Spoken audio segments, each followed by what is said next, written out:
Halo teman-teman, jumpa lagi di channel Seputar Jantung, masih dengan saya Dr. JJ. Kita akan ngobrol-ngobrol tentang gagal jantung. Nah, saya akan bahas dalam 3 video berturutan. Di video pertama ini kita akan fokus dulu tentang pengertian gagal jantung dan penyebab-penyebabnya. Nah teman-teman, subscribe channel ini supaya tidak ketinggalan dengan video-video berikutnya. Share juga dengan teman-teman yang lain yang akan membutuhkan pelajaran ini ya. Nah, kita mulai tentang gagal jantung. Apa yang dimaksudkan gagal jantung sebetulnya adalah sederhananya kondisi di mana pompa jantung sudah menurun.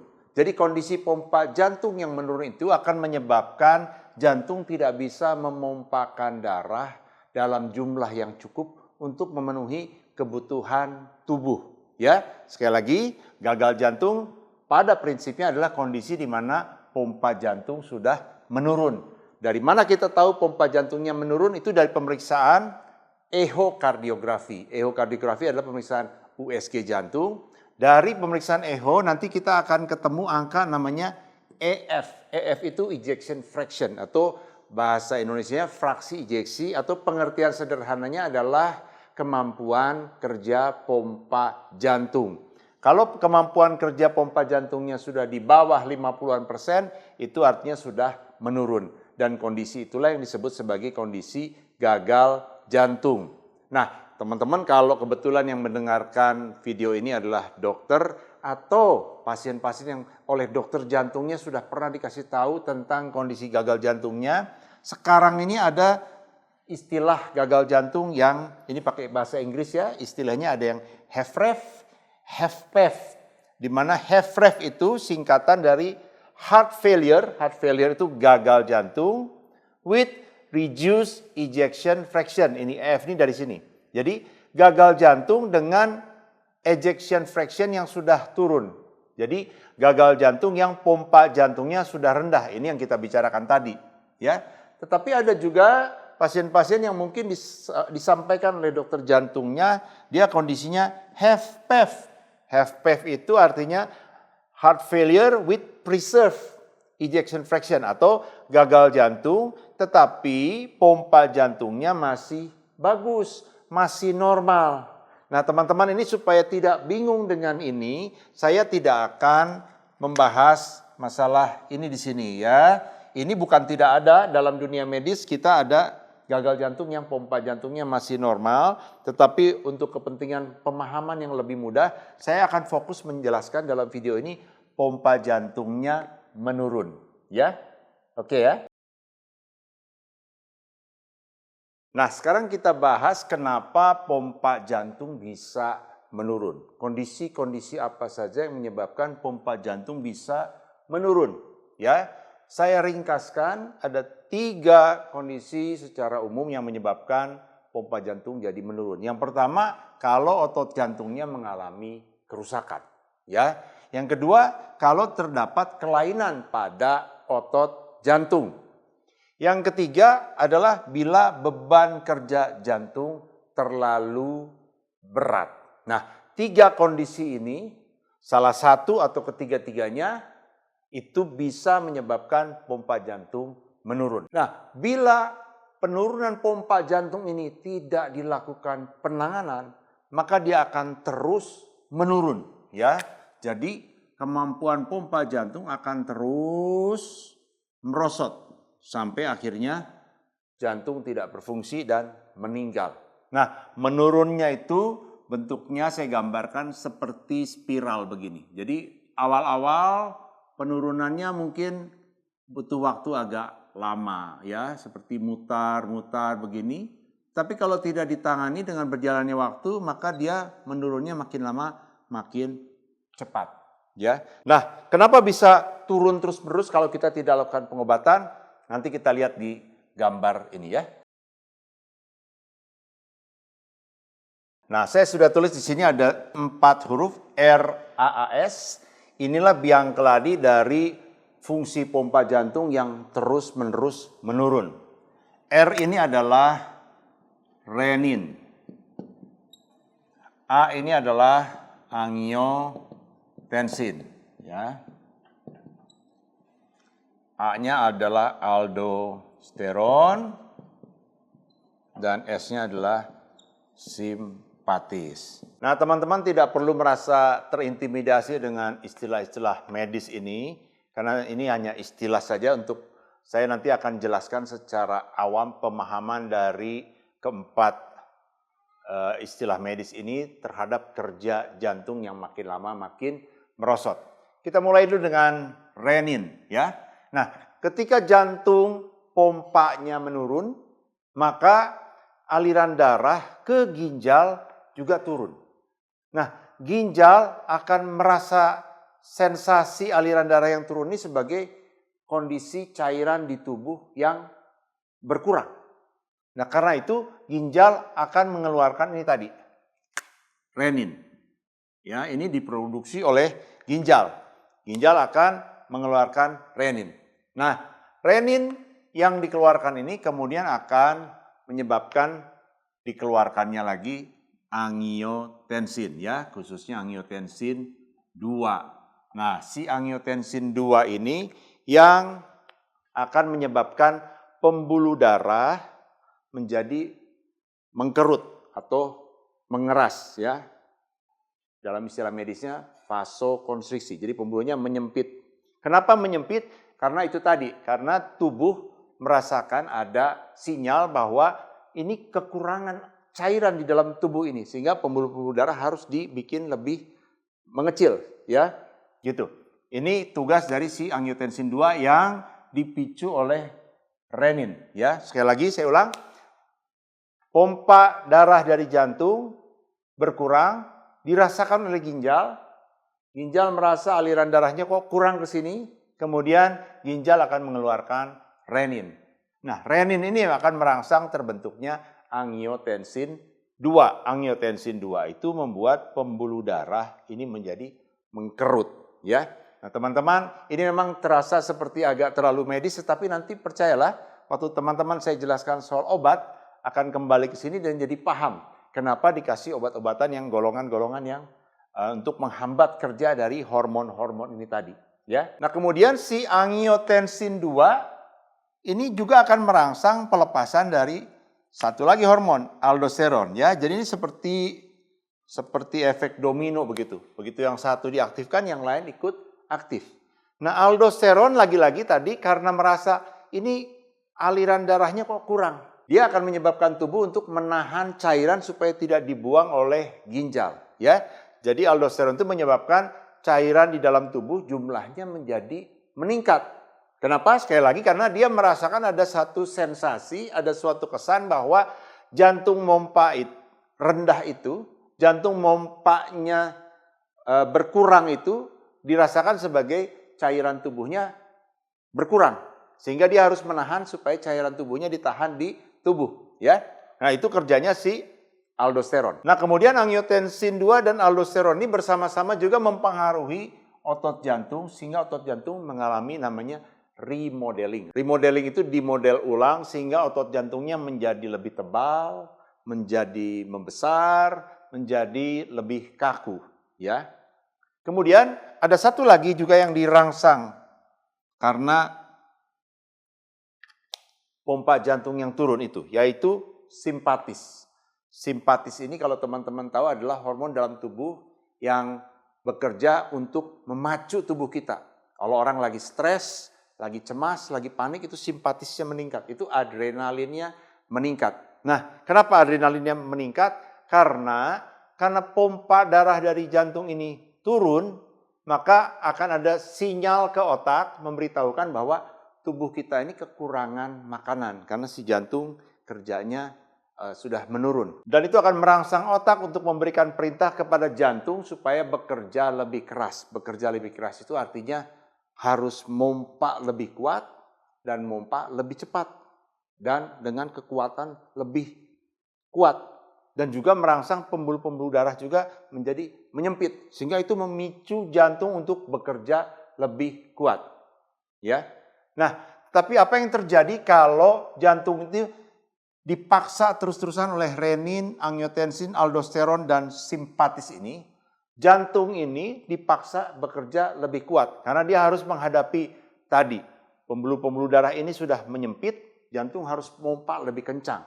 Kemudian jumlah cairan dalam tubuh bertambah, jantung harus menghandle jumlah cairan lebih banyak sehingga jantung akan kewalahan. Kemudian juga karena jantung dipicu oleh otak untuk kerja lebih keras, itu ibaratnya saya selalu ibaratkan seperti kuda yang sudah kecapean itu dicambuk terus-terusan. Dan itu akan membuat jantung kerja makin lama makin capek. Dan kalau tidak diberikan kesempatan untuk beristirahat, kalau efek dari renin, angiotensin, aldosteron, dan simpatis ini tidak dipotong dengan obat-obatan, maka mereka ini berempat akan terus memaksa jantung bekerja keras. Karena semua ginjal maupun otak akan terus merasakan sensasi atau merasakan pesan-pesan bahwa jantung ini kerjanya kurang, cairan di tubuh kurang, makanan kurang, dan jantung akan dipaksa kerja terus-terusan. Pada awalnya mungkin jantung akan berusaha kerja lebih keras supaya memenuhi kebutuhan. Tapi ada waktunya nanti jantung kelelahan. Dan pada saat itulah tadi yang saya gambarkan, spiralnya makin cepat turunnya dan akhirnya jantung mengalami kematian. Nah, sekarang kita bahas apa saja tadi yang menyebabkan gagal jantung, ya. Yang pertama itu kerusakan otot jantung. Jadi, kalau otot jantungnya mengalami kerusakan, maka kemampuan pompanya tentu akan menurun. Nah, ini teman-teman sudah seringkali kita bahas, kerusakan otot jantung terjadi pada pasien PJK, ya, penyakit jantung koroner. Pada penyakit jantung koroner, aliran darah ke otot jantungnya mengalami sumbatan. Ya, apalagi kalau kena serangan jantung. Ketika aliran darahnya tersumbat, maka otot jantungnya akan mengalami kerusakan.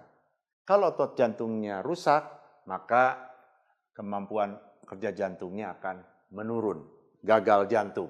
Ya, bisa juga kerusakan otot jantung misalnya terjadi karena infeksi, ya, infeksi atau inflamasi atau peradangan, ya, itu namanya karditis, miokarditis, itu terjadi infeksi atau meradang otot jantungnya sehingga akhirnya rusak dan akhirnya juga gagal jantung.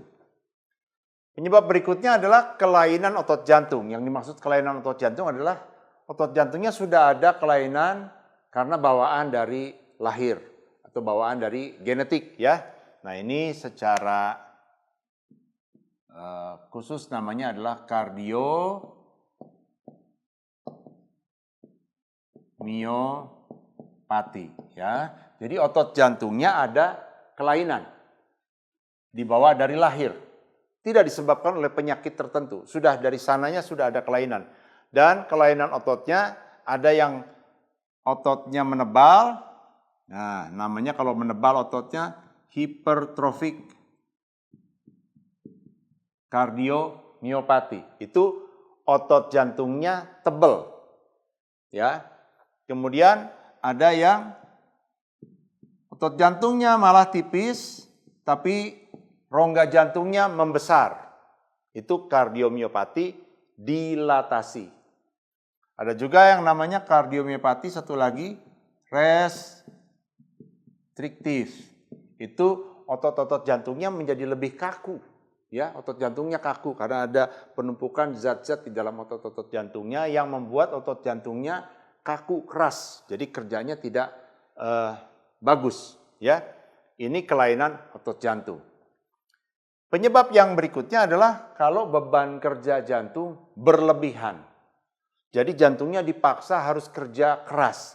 Pada awalnya jantung masih bisa sanggup, tapi dengan berjalannya waktu, tadi seperti yang saya contohkan, seperti kuda yang dipecut terus-terusan lama-lama capek jantungnya. Apa saja yang membuat beban kerja jantung berlebihan? Yang paling sering adalah hipertensi, ya, tekanan darah tinggi. Jantung harus memompa lebih tinggi tekanannya daripada orang normal. Jantungnya akan kecapean, ya. Kemudian apalagi penyakit katup, ya. Katup jantung itu ada 4, bisa mengalami kebocoran, bisa mengalami penyempitan. Dan itu menyebabkan beban kerja jantung juga meningkat. Jangka panjang nanti gangguan pada katup jantung juga akan menyebabkan gagal jantung. Yang berikutnya penyakit jantung bawaan ya, atau kita sebut kongenital. Kongenital itu dari lahir sudah ada cacat, jantungnya ada kebocoran ya, yang sering kebocoran. Ini teman-teman sering dengar istilahnya ASD atau VSD atau PDA ya, itu yang sering. Jadi ada kebocoran. Nah, itu juga membuat jantungnya kerjanya lebih berat, beban kerjanya. Ya. Kemudian yang berikutnya gangguan irama jantung. Yang paling sering adalah atrial fibrilasi. Jadi kalau jantungnya iramanya tidak teratur, iramanya terlalu cepat, itu memberikan beban kerja yang berlebihan juga terhadap jantungnya. Dan akhirnya pompa jantungnya juga terganggu. Ya. Kemudian bisa juga beban kerja jantung bukan disebabkan karena kelainan di jantung, tapi kelainan di luar jantung. Misalnya pasiennya anemia, ya, anemia itu kurang darah atau HB-nya rendah. Karena HB-nya rendah, jantungnya harus kerja lebih keras untuk memenuhi kebutuhan tubuh dan lama-lama juga jantungnya kecapean dan akhirnya gagal jantung, ya. Kemudian kondisi yang sering juga adalah hipertiroid. Ya, hipertiroid itu kondisi di mana hormon tiroid berlebihan dan kelebihan dari hormon tiroid ini memacu jantung kerja lebih keras. Dan akhirnya kalau tidak diobati hipertiroidnya, maka akan terjadi gagal jantung. Nah, teman-teman, kalau teman-teman perhatikan tadi penyakit-penyakit yang menyebabkan gagal jantung, kalau teman-teman sudah menonton video saya sebelumnya tentang jantung bengkak, maka teman-teman akan melihat bahwa penyebab jantung bengkak dan penyebab gagal jantung itu sama sebetulnya. Ya, mungkin timbul pertanyaan teman-teman, kalau gitu jantung bengkak sama gagal jantung itu kondisi yang sama atau tidak? Ya, kalau teman-teman belum paham betul, saya sarankan nonton juga kemarin video tentang jantung bengkak. Nah, saya ulang sedikit, jantung bengkak itu menunjukkan ukuran dari jantungnya. Nah, pada akhirnya nanti akan gagal jantung juga. Itu sebabnya, penyebabnya juga sama. Ya, jadi seperti misalnya penyakit jantung koroner tadi yang kita bahas. Ini akan menyebabkan karena tersumbat otot jantungnya rusak, ya. Karena rusak nanti terjadi proses yang tadi kita cerita, ada renin, angiotensin, aldosteron, simpatis, terus merangsang jantung untuk kerja lebih keras dan akhirnya jantungnya menjadi bengkak. Ya. Kalau sudah bengkak, maka akhirnya juga gagal jantung. Nah, hal yang sama terjadi dengan kardiomiopati. Jantungnya dipaksa kerja lebih keras, terus-menerus, akhirnya juga bengkak. Setelah bengkak nanti juga gagal jantung. Gitu. Hipertensi juga begitu. Dipaksa kerja terus, pompa lebih kuat supaya tensinya naik, maka otot jantungnya akan menebal, lalu juga akan membengkak, dan akhirnya juga gagal jantung. Ya. Kemudian sama katup, baik itu katupnya bocor atau katupnya sempit, pada ujung-ujungnya akan menyebabkan jantung bengkak juga dan gagal jantung. Begitu juga jantung bawaan, ya. Karena jantungnya bocor, jantung harus kerja lebih keras, maka jantungnya akan bengkak dan gagal jantung. Aritmia juga begitu, jantungnya, denyutnya tidak beraturan, lama-lama jantungnya bisa membengkak dan akhirnya juga gagal jantung. Sama, anemia tiroid juga karena jantungnya dipaksa kerja keras terus, lama-lama bisa bengkak dan akhirnya gagal jantung. Jadi teman-teman bisa memahami dari sini bahwa gagal jantung adalah kondisi akhir. Jadi kalau seorang pasien sampai sudah dibilang bapak atau ibu sakitnya gagal jantung, ini kondisinya sudah di sini, sudah di akhir. Bandingkan misalnya bapak menderita hipertensi, itu masih di sini. Apalagi kalau baru pertama kali ketahuan hipertensi, belum sampai gagal jantung, belum sampai tebal, belum sampai bengkak, baru sampai di tahap sini hipertensi. Tapi kalau ini tidak diobati dengan teratur, tidak diobati dengan benar, maka dia akan jalan terus ke sana dan berujung di gagal jantung. Kelainan jantung bawaan misalnya. Ya, kalau ditemukan pada waktu masih bayi ada kebocoran, dokternya sarankan, ayo segera dioperasi, ditutup bocornya supaya tidak bengkak jantungnya nanti terus gagal jantung juga. Jadi semua kondisi-kondisi ini, misalnya hipertiroid, kondisi tiroidnya berlebihan, disarankan untuk minum obat, sebetulnya obat untuk menurunkan kadar hormon tiroidnya. Kalau itu dilakukan dengan benar, kadar hormon tiroidnya dinormalkan kembali, ini berhenti sampai di sini dan sembuh. Tapi kalau ini tidak diobati dengan benar, maka dia akan memicu jantungnya kerja lebih keras dan ujung-ujungnya jantungnya bengkak. Kalau sudah bengkak, tinggal satu langkah lagi ke sini, gagal jantung. Kalau sudah sampai di gagal jantung, ini sangat sulit untuk bisa kembali ke normal. Itu sebabnya banyak pertanyaan dari teman-teman, dok kalau jantungnya udah bengkak, bisa balik lagi normal atau enggak kalau diobatin? Nah teman-teman perhatikan kalau sudah bengkak ini sudah di sini. Kalau sudah bengkak. Sementara kalau misalnya penyebabnya hipertensi masih di sini, belum sampai bengkak, maka lebih mudah kita mencegah supaya jangan sampai ke sana, ke gagal jantung. Tapi kalau sudah bengkak ini tinggal, ya katakan tinggal satu langkah lagi gagal jantung. Bahkan sebetulnya kalau sudah bengkak kemungkinan besar juga memang sudah pompanya sudah melemah, sudah gagal jantung. Jadi sekali lagi penyebabnya ini ada banyak. Kalau gagal jantung teman-teman harus pastikan tanyakan kepada dokter yang merawat, dok penyebab gagal jantung saya tuh apa? Penyakit jantung koroner kah? Kardiomiopati, hipertensi, penyakit jantung katup, penyakit jantung bawaan, atau aritmia, atau ada penyebab-penyebab lain dari luar jantung. Ya, nah untuk video ini kita cukup sampai di sini. Nanti kita lanjutkan ke video berikutnya. Saya akan bahas lebih dalam tentang gagal jantung. Stay tune di Seputar Jantung. Di save video ini, di share ke teman-teman yang lain, dan juga jangan lupa untuk subscribe Seputar Jantung. Ya.